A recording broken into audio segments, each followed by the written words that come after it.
What is up, guys? Gen Wonder J here, and today we're going to be doing some Galarian Moltres battles in the Open Master League. Now, these are from last season. I have about 16 battles ready to go. I just need to go ahead and actually edit them and upload them. But I was able to level up 2 out of the 3 Galarian birds up to level 50. Unfortunately, I did get lazy when the Moltres came out, and I was able to get them to maybe 47 and a half, I believe, and then so 48 and a half with the best buddy boost, which I am running them here. And once I found out about the update about Sucker Punch getting a buff, I was punching the air just because he is going to be pretty OP. I believe the Necrozmas are still going to be pretty meta in this season. Well, technically this season that's here now. I have to wait about 2 weeks until the Open Master League comes out again. But I think he's going to be a real contender. I think he ranks now at about maybe 16 in the meta, just because Sucker Punch did get a buff. I'm not really sure if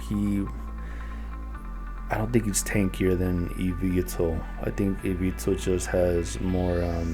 I think it might be bulkier, but this one, it does have access to ancient power, so he does win against Evito.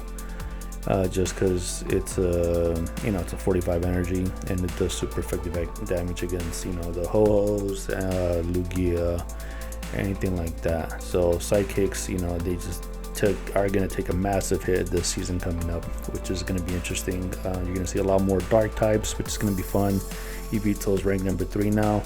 I did end up getting a lucky trade on one. I think it's a 15, 13, 14 or something like that, which is not bad. I'm going to go ahead and power that one up and use it. Switch them off with the Galarian Moltres, see which one does better. But yeah, I still need to get my hands on some of the core members like Lugia. I don't have a good one. I don't have the candy either. But yeah, here we go. We have Galarian Moltres. We're already well into the battle, but I wanted to talk about what the season's coming up. And I do have 2 more videos of just Galarian Moltres battles coming up. So this one I did decide to pair him with Dialga Origin just for bulk. Again, Ho-Ho for bulk again. This is in the 22 to 2400 elo range, so still Ace tier, but it's in the high Ace tier. I was getting some battles with the veteran ranks, as you can see. So far that core was doing pretty well for me. A lot of bulk. Galarian Moltres, I just threw them in there just to kind of, I want to test them out. Really, it's funny because he does have access to Wing Attack. Wing Attack did get nerfed. Not a crazy nerf, but it did get nerfed. So PV Poke was recommending Moltres with the Wing Attack, and now it's obviously Sucker Punch. Same thing with Evito. It was recommended with Snarl, which still generates more, I believe. But now you have a harder hitting Sucker Punch, and the energy generation it's not too bad. So yeah, the meta is shifting, which is good. I'm glad it's happening.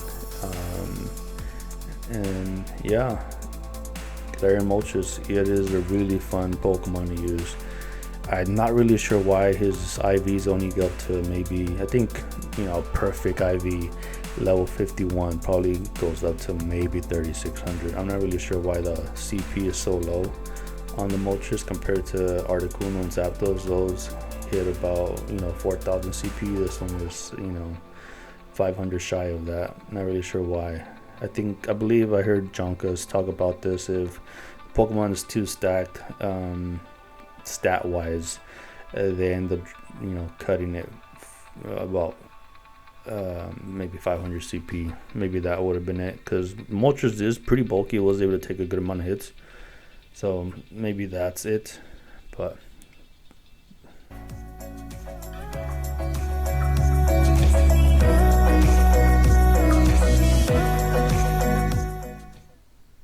here we have battle number 3.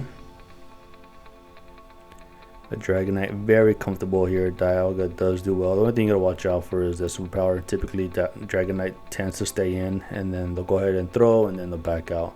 So now with the switch timer being reduced to 50 as opposed to 60, I think it's gonna be pretty good for these you know, these moves, these nukes with the that debuff you. So you power up, throw, and then switch out. So it's gonna help out, you know, the close combats, the brave birds, superpowers, you know, these moves that really, you know, do damage, or they affect your stats after you throw them. Kyogre, what a tank. I believe I just let this go. And I do not survive it. Okay, my best move here is I'm gonna go ahead and throw the Dialga in. That's my best move. They went ahead and they used up all their shields. I believe I'm gonna try and get the farm down on this. The waterfall generates pretty slowly. And am I able to make it? I am able to make it. A ton of energy. And I go ahead and throw the Iron Head just because I can. I already do that. That was enough just because it is a shadow. And then you have Mewtwo, and it's gonna get hit with the roar of time. Poor Mewtwo. Look at that. All over 50s. That was a good core too.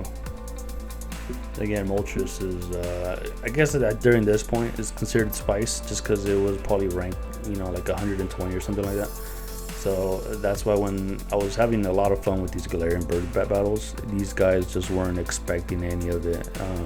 The best one obviously was Zapdos, but now that counter got nerfed, which is a shame.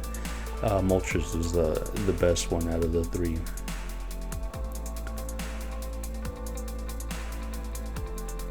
Again, you have to be strategic too. You gotta pair them with bulk.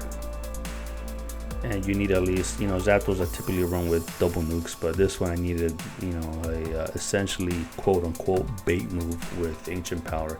They just need access to better charge moves. Ancient power isn't really something I would consider a bait move. 45 energy is kind of not that great. You know, payback's 50. So, you know, but the access to ancient power is nice. Just because right here, you know, I get hit with Aqua Tail. Look at it, tanked that pretty well. I'm gonna go ahead and throw ancient power, and it's gonna hit for super effective damage on this Gyarados. See how much it does. And a lot of times here I was kind of playing around with how much damage I was able to put out, and then how much I was able to take. I was trying to gauge the bulkiness of the Moltres. Well, out of all the three birds. So just really seeing what they're able to take and what they're able to, you know, put out. But even ancient power, that hit for superpower didn't really do much. I had to, you know, throw two of them, and I did hit excellent on that, which was interesting. You know, that is low 50 Gyarados, but I think it should have done more. And here we go. Groudon's completely walled here. Precipice Braids hits for, you know, I get resisted by 1 because flying resists ground by 2, but it's super effective against fire by 1. Look at that, just Groudon. And poor Groudon got nerfed in the this season coming up. So the max out season he got nerfed just because Mudshot got nerfed. That's the only reason why.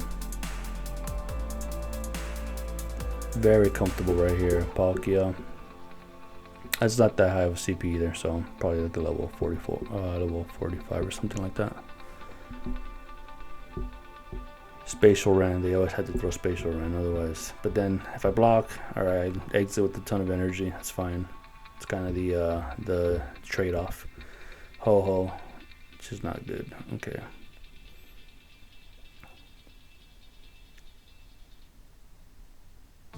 Got one of their shields, which is nice. I'm gonna go ahead and go for the Roar of Time here. Make them commit the second one.